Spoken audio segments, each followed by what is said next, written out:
Pelaku judi online di Indonesia itu memang sangat besar ya. Ada sekitar 4 juta orang. Dan perputaran uang juga besar sekali. Itu sudah 600 triliun. Ada beberapa selebritas, ada selebgram yang diduga mempromosikan judi online. Sampai sekarang penyelesaiannya bagaimana? Tidak jelas tuh. Karena itu ada yang menyponsori, ada yang menjalankan, ada yang terlibat, maka akan menjadi rumit. Bandarnya katanya sudah terdeteksi, ini sudah ada Ada 4 sudah bandar. masuk kantong. Boya 1 dulu lah, ditangkap dulu. Satu aja dulu ditangkap.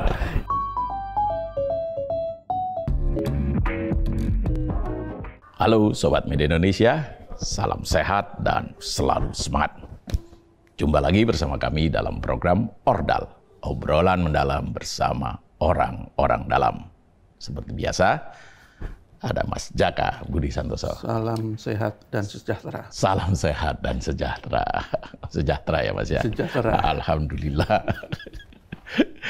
Mas Abdul Qahar, apa kabar Mas? Insya Allah bahagia. Insya Allah. Jangan lupa bahagia. Selamat datang kembali ke tanah air.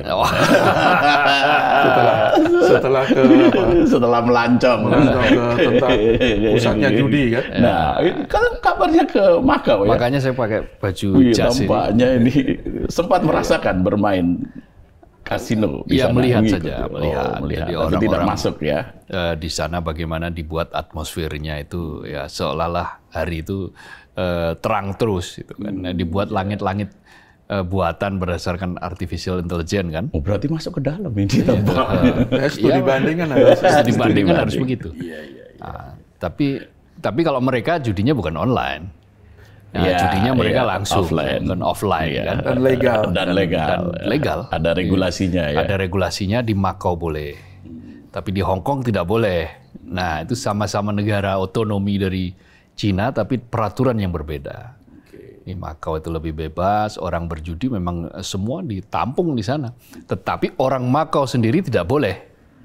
Dan kalau sampai ada orang Makau berani berjudi, maka dia akan mendapatkan dikenai sanksi yang sanksinya tidak main-main. Dan itu hukum ditegakkan itu. Peraturan ditegakkan, publik jadi taat, semua taat. Jadi yang main di sana ya dari luar. Ya, judi-judi offline itu yang di kasino-kasino besar itu memang diperuntukkan untuk warga asing. Iya, makanya memang peraturan dibuat sangat sulit untuk warga lokal kan.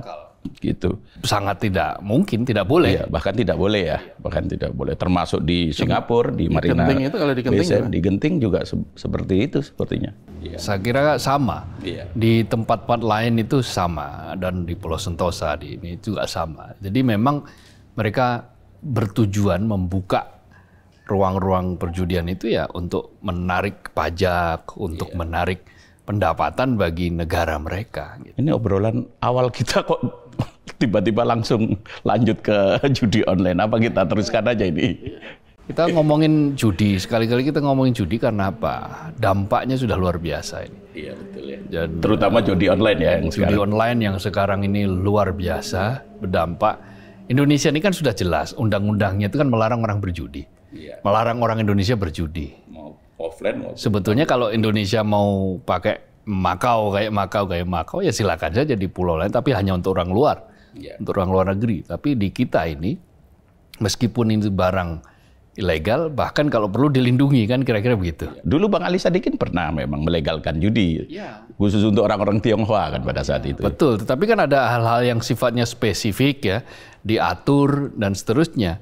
Nah kalau sekarang kan kita memang tidak ada ruang. Rakyat Indonesia nggak boleh berjudi.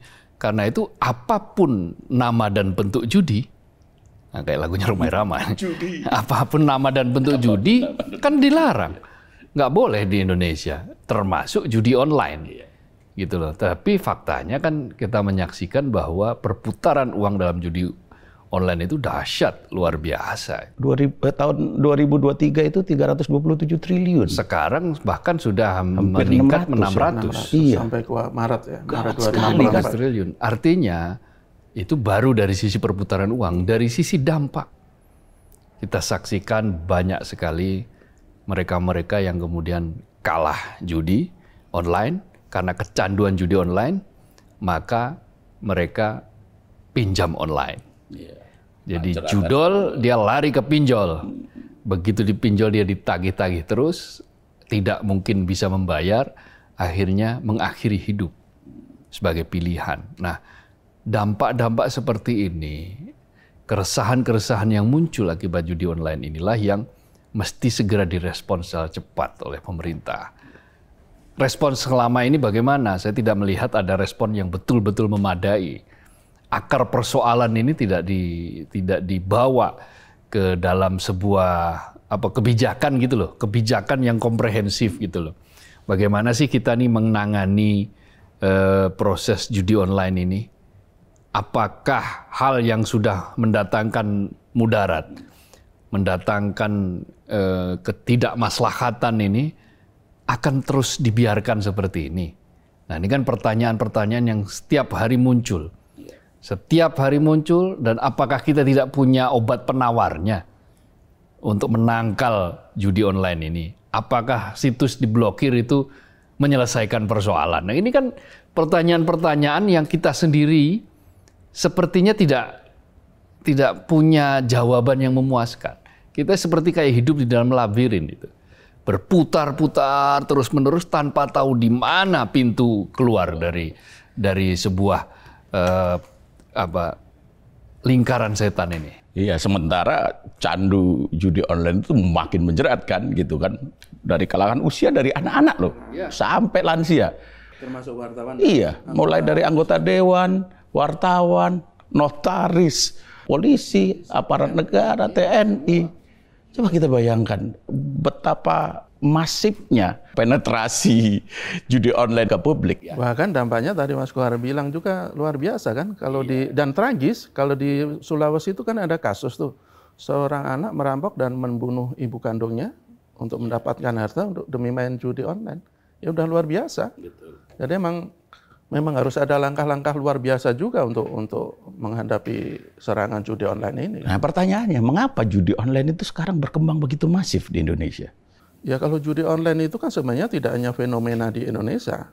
Di negara-negara luar, termasuk di Asia Tenggara itu judi online juga cukup masif memamar ke masyarakat. Cuman menurut saya yang beda adalah penyikapan terhadap fenomena seperti ini. Kalau di Malaysia misalnya, begitu judi online itu mewabah, mereka dengan sikap misalnya menaikkan ancaman hukuman dan denda. Kalau tidak salah minimal itu 6 bulan, minimal bukan maksimal ya. Jadi minimal itu 6 bulan, maksimalnya bisa jauh lebih dari 6 bulan, bisa tahunan. Kemudian juga dendanya itu dinaikkan 20 kali lipat menjadi sekitar 350 juta untuk yang main ya. Kemudian di Singapura lebih dahsyat lagi. Mereka juga, bagi mereka yang bermain itu dendanya untuk umpamanya ditangkap pertama itu 3,5 miliar. Ditangkap kedua itu berkali-kali lipat. Begitu juga hukumannya. Jadi dari 10 tahun minimal untuk melakukan pertama kali, kedua kali berlipat-lipat, ketiga kali dan seterusnya.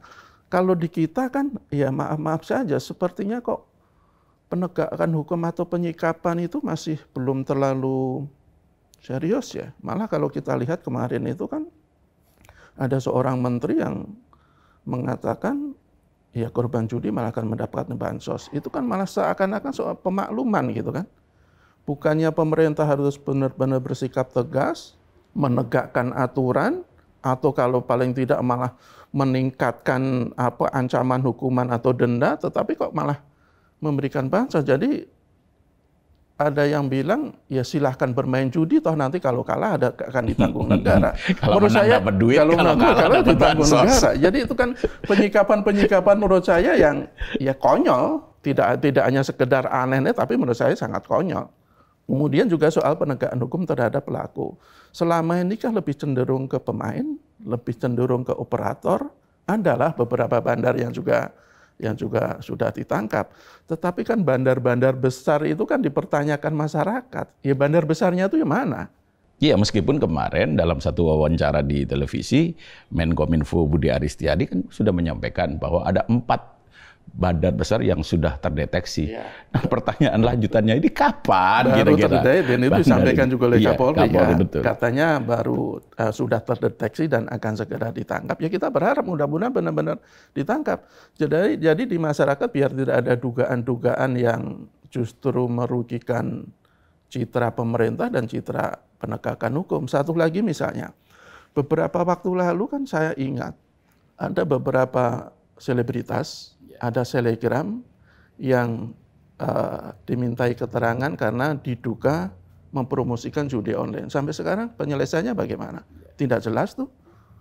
Padahal itu dampaknya ke masyarakat ketika seorang selebritas, entah itu latar belakang seperti apa, itu kan cukup banyak pengikut di kalangan masyarakat yang harus kita katakan tingkat pendidikannya kadang juga masih. Tapi tepatnya ada perbedaan perlakuan, Mas. Iya. Karena gini, selebritas yang tingkat prominensinya tinggi itu dipanggil dimintai keterangan, tapi tidak ditangkap. Yeah. Tapi selebgram yang ya mediocre lah, itu beberapa selebgram di Lampung, di Bogor kemarin jadi kan tersangka, ditangkap semua. Dan kan, jadi gitu. tersangka. Tapi yang betul selebritas yang terkenal itu sampai sekarang dibiarkan kok. Jadi ya wajar sih menurut saya kalau masyarakat itu mempertanyakan sebenarnya seberapa serius sih pemerintah untuk menangani judi online ini. Dan menurut saya kalau penanganannya masih seperti ini ya kok kita akan semakin seperti ini aja. Nah, kita tanya sama Mas Kohar lah yang sudah melakukan studi banding. Jadi mengapa hingga saat ini pemerintah belum mampu memberantas judi online? Selama hulunya itu tidak pernah disentuh. Ya, selama itu pula judi online akan susah kita berantas. Saya kok sepakat, kata ada staf pejabat di Kominfo yang mengatakan ya kalau hulunya nggak pernah diselesaikan, itu sampai kiamat pun judi online akan tetap ada. Gitu. Jadi bahkan dia mengatakan sampai kiamat itu kan. Kominfo sendiri sampai seperti melempar handuk sebagai tanda menyerah. Itu kan menunjukkan bahwa memang ini ada circle, ada lingkaran-lingkaran, yang lingkaran-lingkaran ini boleh jadi itu ada inti lingkaran yang memang sangat untouchable, tidak bisa disentuh. Kalau inti lingkaran tidak bisa disentuh, ya mungkin ketika rame-rame redup, tetapi kemudian ya jalan lagi setelah situasi agak reda. Katakanlah sekarang yang dilakukan memblokir. IP address itu kan bisa pindah. Alamat IP itu kan bisa pindah ke negara lain. Kalau dia diblokir di sini, pindah saja ke negara lain, ke Makau misalnya tadi kan. Itu yang selama bisa. ini banyak ke Kamboja dan Filipina. Kamboja dan Filipina. Itulah mengapa sangat susah untuk diberantas. Karena memang ada inner circle yang sampai saat ini belum bisa disentuh. Nah, ini tantangan. Tantangan bagi penegak hukum untuk menyentuh ini para bandar, inner circle ini. Untuk mereka di stop. Dengan mereka menyetop, ya sudah, selesai. Selesai setidak-tidaknya, ya bisa. Masyarakat tidak punya mainan judi online. Ganti mainan lain terserah. Tapi ya mainan judi online nggak bisa. Tapi memang yang namanya perjudian itu kan proses yang sudah berlangsung sejak dari zaman nenek moyang itu. Proses mengundi nasib itu kalau di Arab itu dulu namanya azlam. Makanya di dalam Al-Qur'an kan disebutnya kan wal azlamu kan, rijsum min amali syaiton kan, kira-kira begitu. Bisa diterjemahkan. Maisir, judi, minum, azlam, mengundi nasib dengan anak panah itu azlam. Itu sumin amali syaiton, itu amal-amalnya setan. Itu. Terkutuk dan amalnya setan ya, karena itu ya mesti dihindari.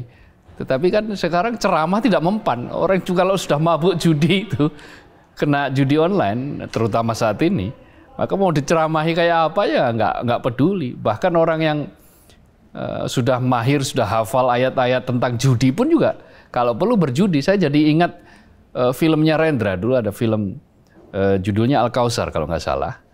Itu bagaimana seorang penjudi main judi Ada orang mencoba mengingatkan dengan ayat, dia yang menyambung ayatnya sampai selesai. Dia yang menyambung ayatnya sampai selesai, memberikan ceramah juga sambil ketawa-ketawa. Nah, setelah itu era 80-an, itu orang berjudi sambil mendengarkan lagunya Romai Rama, lagu judi. Jadi SDSB Prokas dulu. Iya, Prokas. Jadi memang sepanjang hayat kita itu memang sulit dan akan bermetamorfosis itu. Iya, kalau kita lihat ya profesi para pelaku judi online ini kan, itu kan ya orang-orang yang dengan tingkat rasionalitas yang sangat tinggi kan. Ya wartawan, anggota dewan, dokter, notaris dan sebagainya. Kalangan-kalangan terpelajar, terdidik. Dan saya pastikan mereka tahu bahwa possibility untuk menang judi online itu kan sangat kecil. 5% lah mungkin dari 100%. Tapi mengapa masih tetap dilakukan? Ya mungkin dalam situasi, ya mungkin ada harapan kali di situ. Meskipun ya sebenarnya kalau tingkat pendidikannya tinggi ya situ bukan ada harapan, pasti kalah lah, katakanlah begitu kan. Ya, cuman karena situasi ekonomi yang tidak baik-baik saja mungkin ya itu. Kalau untuk kalangan bawah yang judinya itu dalam hitungan tidak terlalu besar, itu kan ya dia ada semacam harapan bisa mendapatkan sesuatu yang selama ini tidak bisa dia dapatkan kan. Cuman betul yang tadi yang berpendidikan tinggi itu jadi pertanyaan. Jadi apapun menurut saya, apakah itu kalangan bawah, apakah itu kalangan yang berpendidikan tinggi, ya ini tugas pemerintah untuk mengatasinya, untuk memberantasnya. Dan kalau kita lihat sampai sekarang ya upaya-upaya itu sudah dilakukan. Kata Menkominfo katanya jaringan internet kemana, ke Filipina sama itu kan diputus untuk mencegah yang dari sana. Tetapi sekali lagi ya penegakan hukum dan upaya untuk mengungkap siapa dalang utama judi online itu kan sampai sekarang kan masih jauh yang kita harapkan. Kalau kita lihat beberapa waktu lalu kan ada istilah konsorsium 303 ya kan, yang katanya itu melibatkan oknum-oknum penegak hukum dan katanya juga melibatkan seseorang yang disebut-sebut dalam kasus mega korupsi PT Timah. Tapi sampai sekarang kan tidak ada penyelesaiannya, tidak clear.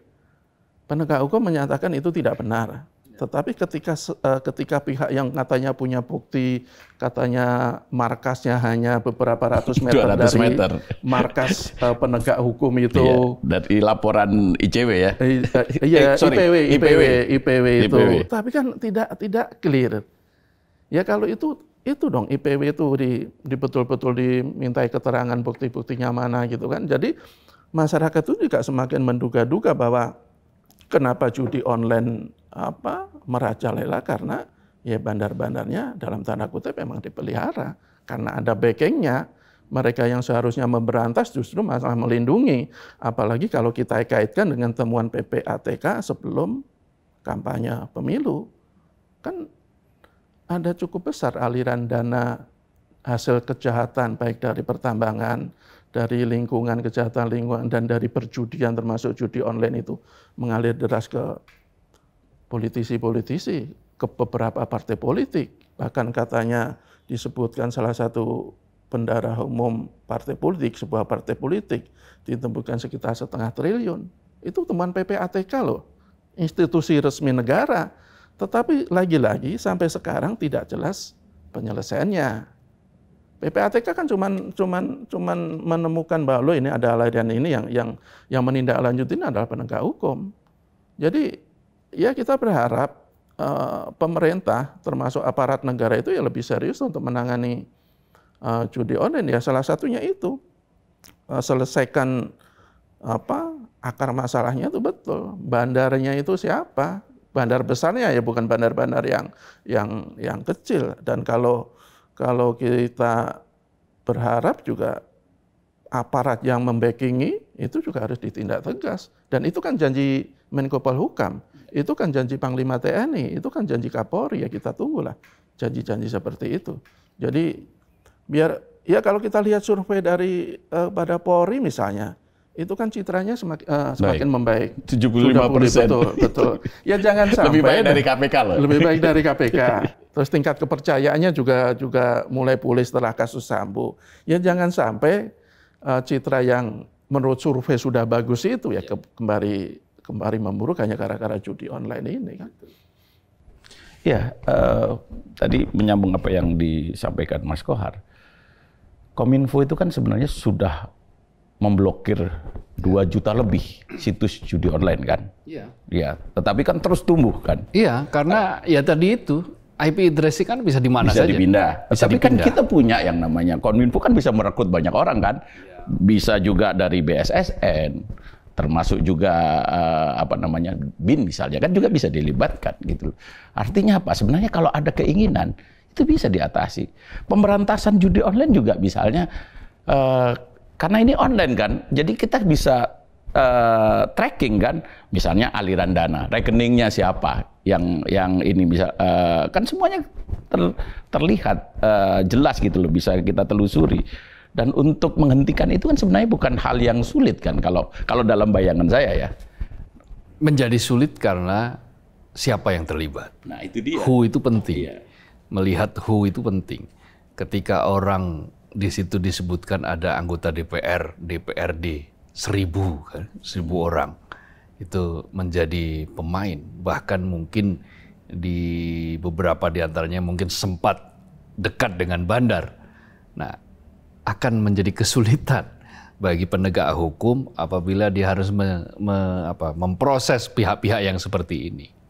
Ada juga wartawan, jurnalis yang kecanduan judi online. Jadi prinsip-prinsip dalam hal bahwa menegakkan hukum itu tanpa pandang bulu, itu sepertinya memang masih sulit untuk kita harapkan saat ini. Karena masih melihat who-nya dulu, siapa. Nah, siapa yang terlibat. Lalu, mengapa sih judi online menjadi marak? Banyak spekulasi yang muncul di luaran adalah bahwa ketika perhelatan politik, ketika perhelatan yang terkait dengan kontestasi politik itu sedang berlangsung, pada titik itu orang butuh biaya politik. Ketika biaya politik itu mahal, maka ada cara, yaitu dengan menggait sponsor yang merupakan katakanlah bandar di level menengah dari judi online.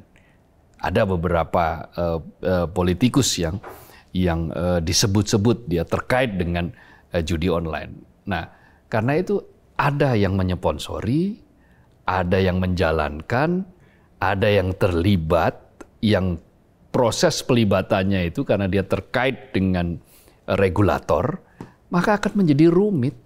Jadi kalau wasit ikut bermain ya pasti akan kacau, pertandingan tidak akan pernah bisa dituntaskan, bisa diselesaikan. Ya akhirnya hari demi hari kita akan menyaksikan korban bertumbangan. Siapa yang menjadi korban? Ya rakyat jelata. Rakyat kecil lah yang akan menjadi korban. Karena dalam setiap pertarungan ketika gajah itu bertarung, maka ya pelanduk mati di tengah kan gitu. Maka ketika para bandar ini ingin menguasai konsorsium, katakanlah menguasai proses perjudian, maka pada titik itu mengharapkan solusi judi online hanya dengan memblokir situs itu adalah harapan semu. Kenapa? Karena ya tadi banyak jalan menuju Roma untuk menciptakan situs-situs baru judi online itu. Nah, maka sebetulnya begini, kita ini antar instansi harus jujur. Instansi penegak hukum, instansi-instansi terkait harus jujur. Ini kita mau serius apa tidak dalam memberantas judi online. Kalau misalnya tidak terlalu serius, ya jangan pura-pura serius kan gitu. Persoalannya kita ini kan ke panggung depan dan panggung belakang itu berbeda. Di panggung depan itu selalu menggembar-gemborkan serius, bahkan menyebut bahwa nama ini sudah dikantongi. Ya dikantongi terus gitu loh, tapi tidak pernah dikeluarkan dari kantong. Ini nggak ada bedanya sama perburuan masiku. Minggu lalu kan kita berburu masiku.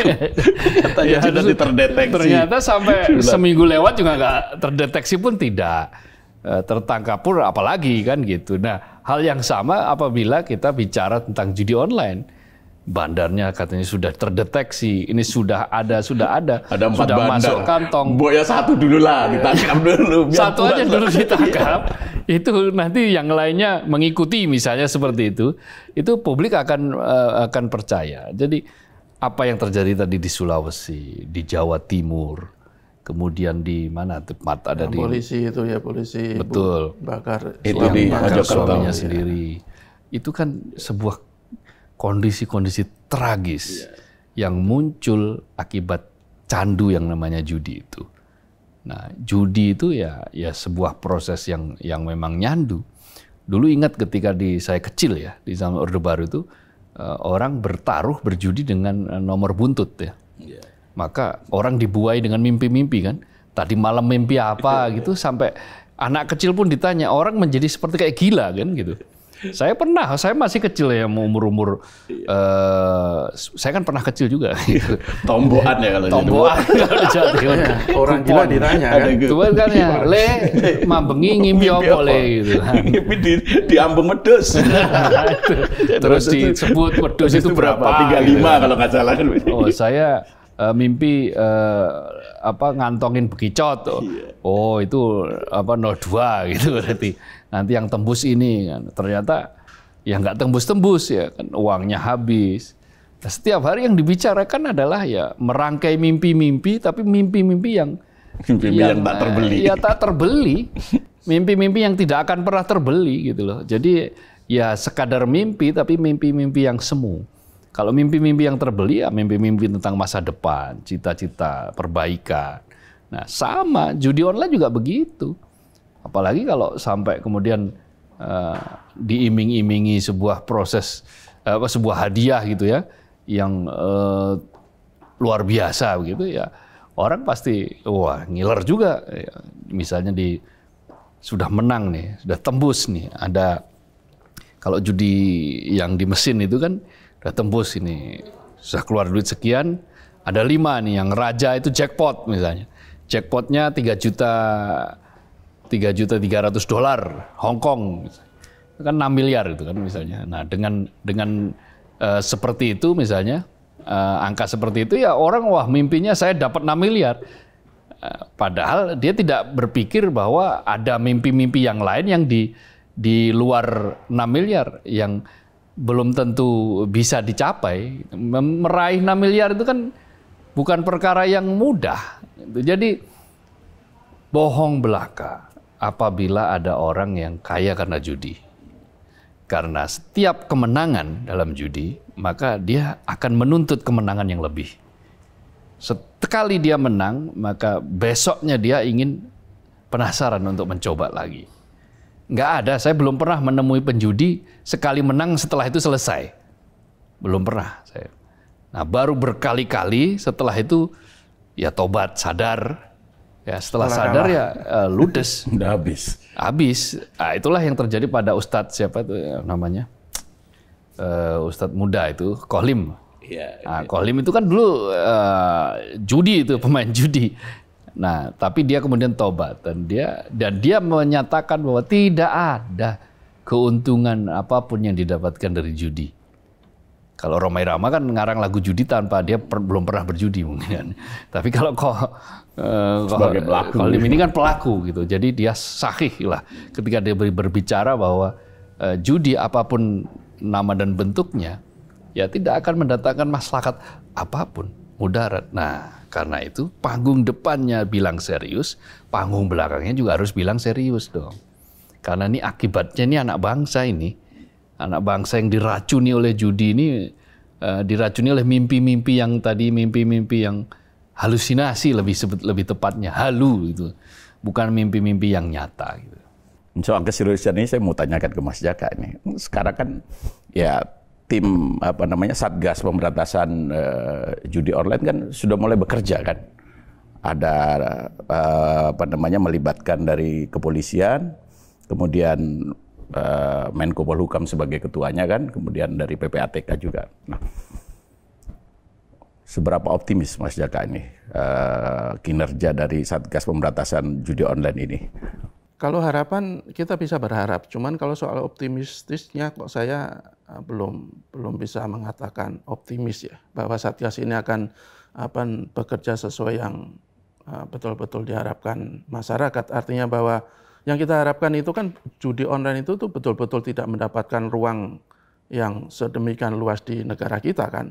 Kalau untuk memberantas sampai habis kok saya pikir hampir tidak mungkin itu. Karena kan ini dunia teknologi kita itu betul tadi kalau umpamanya satu situs diblokir, ya dengan mudahnya dia akan pindah, dengan mudahnya dia akan membuat situs-situs baru. Jadi pasti tetap akan ada. Cuman yang paling penting menurut saya agar tidak separah seperti sekarang. Dan itu sebenarnya menurut saya bisa kok kalau ada kemauan politik yang begitu besar, yang sangat serius. Tetapi kalau kemauan politik itu sudah kemungkinan disandra oleh bandar-bandar tertentu, karena kalau ada salah satu sumber itu orang pelaku politik yang menurut saya juga tidak bisa kita remehkan. Ya uang judi online itu digunakan untuk dana kampanye pemilu kok, demi kemenangan salah satu kontestan kok. Jadi bagaimana dia akan memberantas judi online ketika sudah punya hutang budi, punya hutang jasa terhadap bandar-bandar tertentu ketika mereka sudah berkuasa.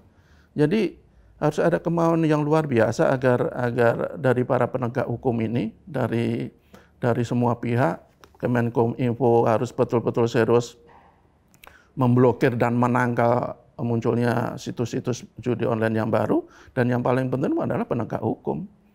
Tidak boleh ada kompromi sedikit pun terhadap siapapun yang membuat judi online itu semakin merajalela.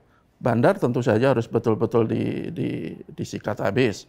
4 bandar besar yang katanya sudah terdeteksi, ya kita tunggu bukti dari polisi lah. Kalau sudah terdeteksi, ya logikanya tidak lama lagi untuk kita ketahui siapa mereka dan dia harus ditangkap kan. Kemudian siapapun yang mempromosikan, karena kalau dalam undang-undang ITE itu siapapun yang mentransmisikan, mendistribusikan dan membuat akses konten judi itu bisa dengan mudah diakses orang, itu hukumannya kan 10 tahun dan dendanya 10 miliar. Dan semestinya hukuman seperti itu betul-betul diterapkan untuk memberikan efek jera. Ya kita bagaimana kita berharap mereka takut untuk mempromosikan judi ketika sudah sangat diduga kuat melakukan pelanggaran seperti itu sampai sekarang masih dibiarkan hanya karena dia seorang yang terkenal. Jadi perlakuan-perlakuan seperti ini ya tidak salah juga ketika masyarakat akhirnya menduga yang tidak sebenarnya ada apa, kenapa pemerintah atau aparat negara itu tidak terlalu serius untuk memberantas judi online. Sebenarnya mereka bisa punya segala perangkat, punya segala instrumen, meskipun tidak gampang harus kita katakan seperti itu, karena ini kan udah kejahatan lintas negara kan, karena banyak juga bandar-bandar judi yang mungkin juga karena malah katanya uang judi itu kan larinya ke 20 negara. Jadi mereka memang banyak sekali di luar negeri, tapi dalam situasi yang sekarang, dalam kondisi yang semua negara juga hampir mendapatkan masalah judi online, saya pikir kerjasama antar negara juga bisa diefektifkan untuk menindak bandar-bandar judi yang berada di luar. Jadi sekali lagi menurut saya adalah kemauan yang menurut saya sampai sekarang masih belum optimal, dan itu harus betul-betul dioptimalkan sehingga rakyat tuh masih punya harapan dan rakyat bisa optimistis bahwa bandar judi dan perjudian online itu bisa ditekan lah. Saya kira itu. Pelaku judi online di Indonesia itu memang sangat besar ya, ada sekitar 4 juta orang. Dan perputaran uang juga besar sekali. 2023 itu ada 327. Sekarang baru berjalan 6 sampai Maret ya kan. Itu sudah 600 triliun. Dan 80% diantaranya itu dari kalangan masyarakat menengah ke bawah kan. Coba kita bayangkan betapa menjeratnya judi online itu bagi masyarakat kelas menengah ke bawah gitu. Iya, jadi korban judi online ini masyarakat menengah ke bawah. mereka yang sebetulnya sehari-hari dinina-bobokkan oleh permainan-permainan yang tidak pasti ya. Karena memang hari-hari mereka memang hari-hari yang tidak penuh ketidakpastian pekerjaan, ketidakpastian hidup, ketidakpastian ekonomi. Nah, akhirnya ketika banyak waktu luang, ya maka mereka gunakan waktu luang itu untuk judi. Membayangkan 80.000 penjudi online itu usianya di bawah 10 tahun. Iya, karena mudahnya mengakses judi online itu. Ya, kita terlalu permisif. Saya pernah ke sebuah sekolah di Tokyo itu. Waktu itu meliput di tahun 2010. Itu kita bawa HP nggak boleh. Saat itu sudah ada HP ya? Sudah ada ya? 2010 sudah ya, ada. Sudah, ya, betul. Jangan begitu dong. Masih BlackBerry.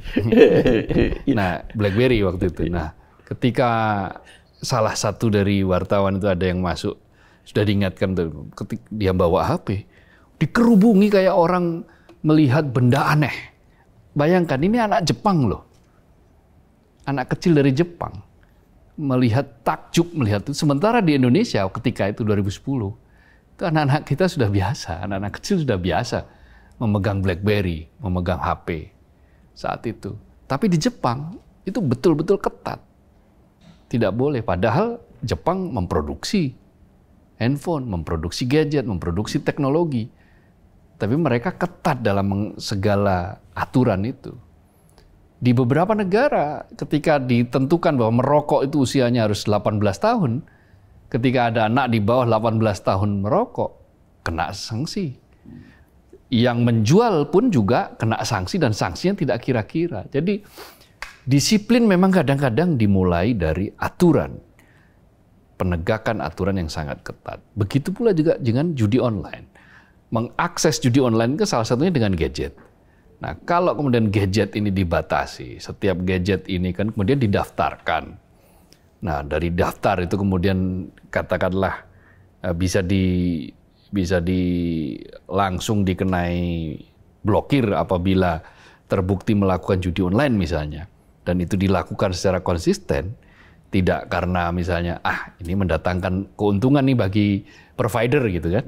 Lalu karena mendatangkan keuntungan bagi provider, maka ditarik ulur, katakanlah seperti itu. Padahal kalau mau, ada kerjasama, kolaborasi dengan provider. Nah, meskipun katakanlah secara uang untung, tapi mereka harus berpikir tentang dampak jangka panjang bagi masyarakat penjudi. Nah, kalau itu kolaborasi itu bisa berjalan, paling tidak akan bisa diminimalisasi dampak dari judi itu. Tapi kalau masing-masing pihak itu masih berpikir tentang untung rugi, kalau saya blokir ini rugi, kalau saya teruskan ini untung, maka ya sampai kapanpun kita akan menghadapi situasi seperti dagang. Bahkan nyawa kita mungkin juga diperdagangkan. Nah, hal-hal semacam ini, menseriusi hal-hal yang mestinya diseriusi, ini memang kita masih belum sampai ke sana kayaknya. Kita masih menghadapi berbagai macam problem-problem yang memang harus kita akui, jujur kita akui. Kita belum serius untuk menyelaraskan antara panggung depan dengan panggung belakang. Untuk menyelaraskan antara apa yang digaungkan di depan dan apa yang dikerjakan di belakang. Ya kita lihat saja, aturan sudah jelas. Proses juga sudah jelas, bahkan nama-nama katanya sudah dikantongi. Ya kalau nama-nama sudah dikantongi, ya segera aja keluarkan dari kantong gitu. Iya. Tanpa babi bu, kalau menyebut nama-nama sudah dikantongi tapi kantongnya tertutup rapat ya. Bahkan sudah tahu alamatnya. Itu agak aneh sih kalau menurut saya. Iya, karena itu diucapkan ke depan publik. Kalau diucapkan itu karena untuk kebutuhan panggung. Iya, itu dia. Kebutuhan panggung depan. Tapi kan publik menunggu kan.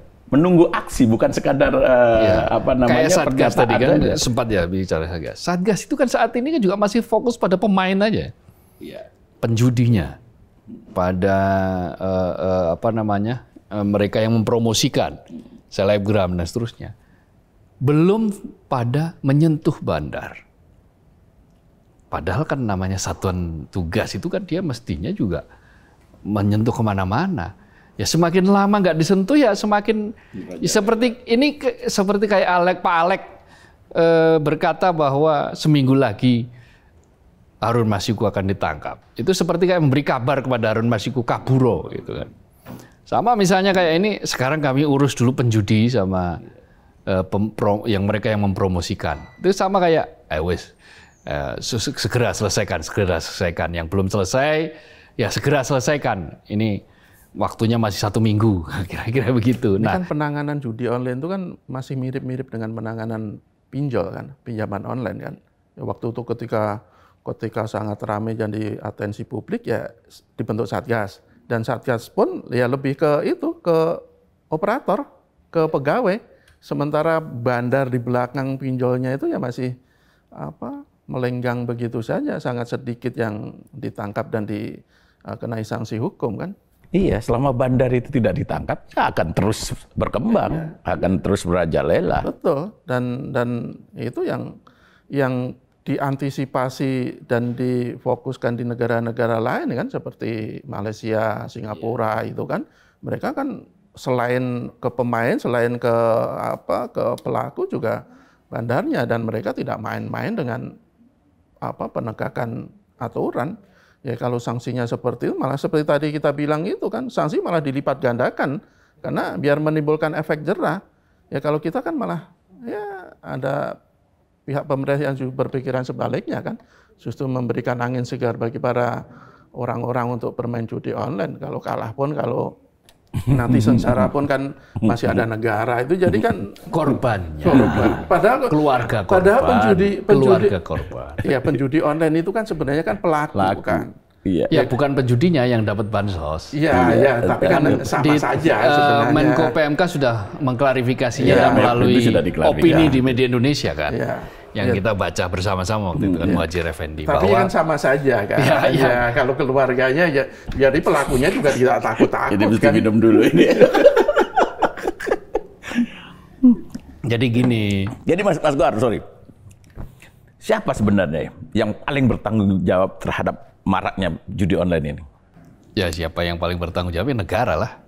Okay. Negara itu kan berarti negara berserta perangkatnya. Artinya ya perangkat undang-undang, perangkat peraturan, perangkat hukum, perangkat aparatus gitu kan, penegak hukum. Jadi negara itu bertanggung jawab terhadap ini karena produk undang-undang kan produk negara. Negara sudah menyatakan bahwa judi dilarang. Apapun nama dan bentuk judi. Kan dilarang kan itu kan. Itu sudah dilarang. Artinya berarti negara harus bertanggung jawab atas larangan itu. Lain soal misalnya apabila di situ ada pengecualian-pengecualian. Judi dilarang kecuali judi online misalnya itu. Nah, itu silakan kalau begitu negara ya monggo. Tapi faktanya apapun nama dan bentuk judi kan dilarang, sehingga negara yang bertanggung jawab.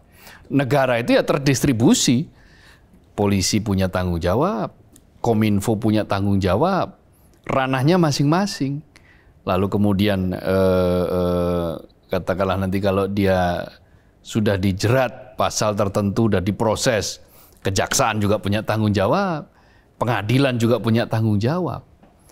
Bahkan ya para rohaniawan, para agamawan juga punya tanggung jawab untuk sekali lagi terus-menerus menyeru agar perusak masyarakat apapun namanya ya harus dihentikan. Iya, karena bagi saya yang paling penting adalah mendidik publik bahwa apapun bentuk judi tadi itu ya dilarang.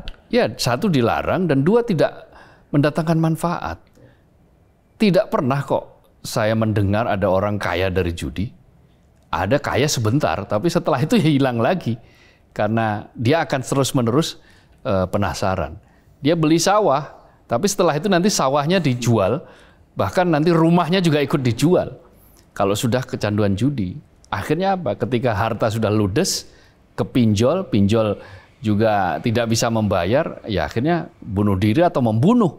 Ini kan sebuah kerusakan yang luar biasa.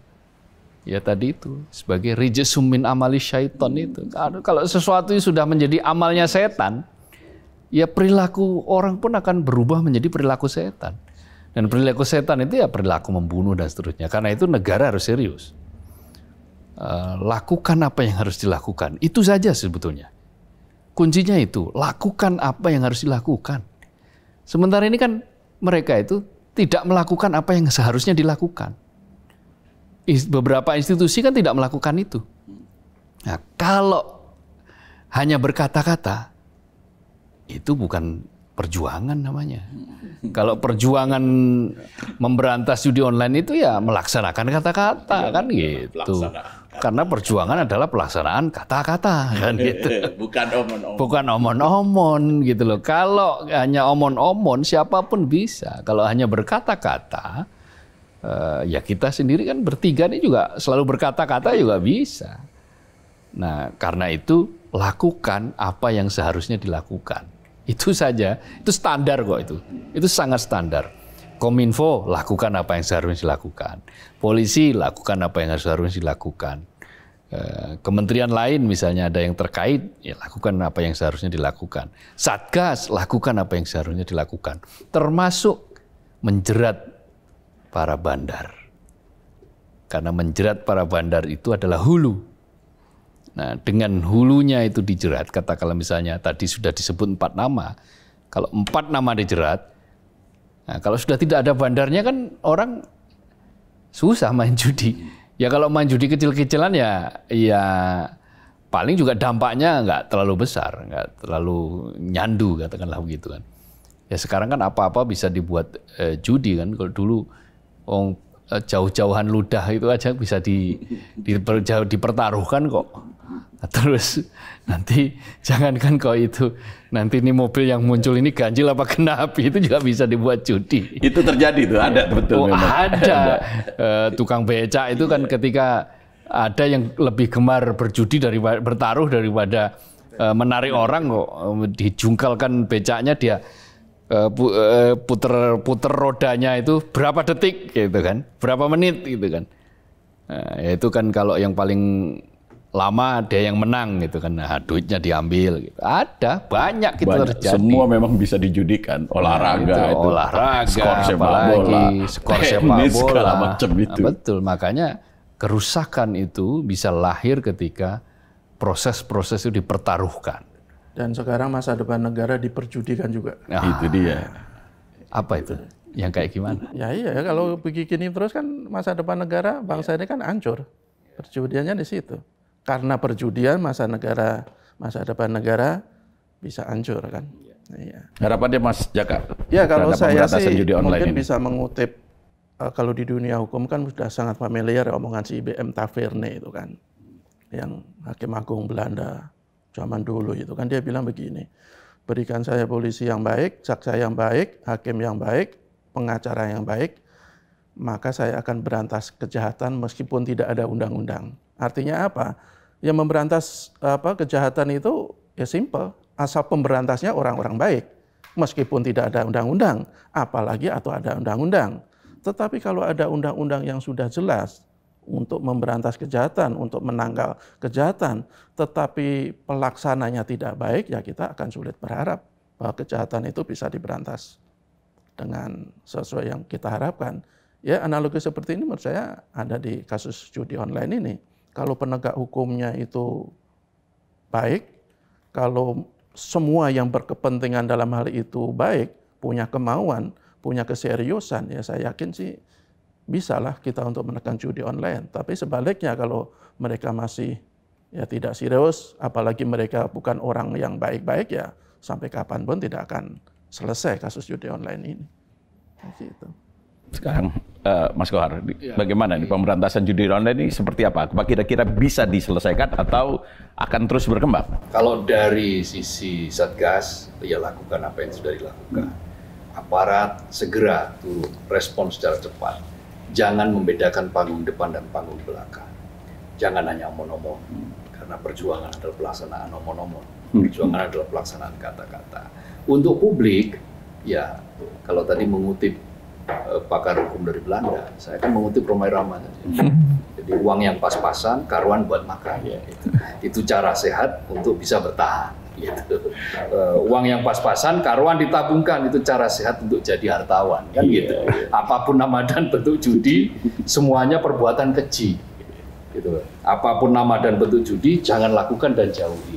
Itu sebuah saripati, kira-kira gitu, nasihat buat publik. Jadi kalau punya uang, ya tabungkan. Itu cara sehat untuk bisa menjadi hartawan. Meskipun kalau tabungannya sedikit, jadi hartawan juga susah. Atau investasi. Sekarang banyak kok investasi. Orang bisa main investasi saham, obligasi, bisa investasi di dana reksa atau sekuritas dan seterusnya. Pasar uang, reksadana kok, dana reksadana pasar uang. Itu lebih jelas daripada main judi online yang tentu hasilnya fata morgana. Kalau saripati yang dinasihatkan oleh Bang Haji tadi dikombinasikan dengan tindakan negara, salah satu pihak yang sah untuk melakukan represi itu kan negara, itu diberikan hak untuk melakukan represi atas hal-hal yang merusak. Nah, salah satu hal yang merusak kan adalah judi online. Kan sudah kelihatan tuh daya rusaknya. Karena itu negara harus mengakhiri itu, negara harus mencegah itu dengan cepat, dengan efektif, dan jangka panjang, konsisten. Jangan hangat-hangat ayam-ayam. Nah, jadi itulah yang saya kira pas untuk bisa kita gaungkan pada negara, pada publik juga, bahwa ya tadi itu judi itu perbuatan keji, judi itu amalnya setan itu, jadi tidak akan pernah membuat kita bahagia, sengsara aja, karena cerita-cerita yang kita saksikan berita itu kan mengerikan sekali. Dampak-dampak dari judi itu, bahkan anak-anak sudah diajari untuk judi sejak umur di bawah 10 tahun, 9 tahun, 8 tahun, jumlahnya 80.000. Itu yang tampak. Belum yang di data terakhir. Saya yakin kok jumlahnya lebih dari itu kalau kita lebih serius untuk meneliti. Saya kira itu. Ya, jadi betul memang kata Bang Haji. Nasihat Bang Haji itu uang yang pas-pasan, karuan buat makan. Ada juga nasihat Bang Haji juga. Jadi kalau ada yang bilang bahwa judi itu menjanjikan kemenangan, bohong. Kemenangan itu adalah awal dari kekalahan. Baik Sobat Media Indonesia, demikian perbincangan kami, semoga bermanfaat.